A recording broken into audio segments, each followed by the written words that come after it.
সময় আইরা খালি কাজ্জা করস কে? শান্তিতে থাকতে তোকে ভালো লাগে না? না শান্তিতে থাকলে আমার ভূতে গিলা তোরা খালি দক্ষিণ পাড়া যাইস। হ্যাঁ, তগর তো পুতে গিলাইব।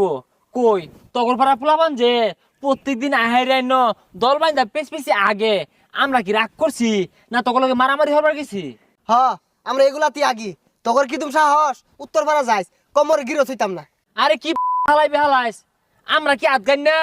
আমরাও ছাড়তাম না তত করে। তোর কি তুমি সাহস আঙ্গর এলাকার সীমানা তাইস তোর খবর আছে। এই মিয়া, আরেকজন উস্কায় দে, আহেরে কাজ্জা হরবার চাস, কাজ্জা কি বালা? জাম বয়তাছি কি হরবি হরিস? হারাম তারা উজাই গেছে গা দি আব্বার তো পরামর্শ নেই। এই আব্বা এটা কি ডলুন? হোয়াই হোয়াই আব্বা বাইস্তা বিষয়টা বুঝলাম না, আব্বা ডাক লাগে। আরে কু পরামর্শ যা আছে সব তাই নেই ওই হারাম দাদার উজাই গেছে গা কি পারবা? ওয়াও, এইটা কোনো বিষয় না, তোমাদের তো লাঠি ঠেঙ্গা কম নাই,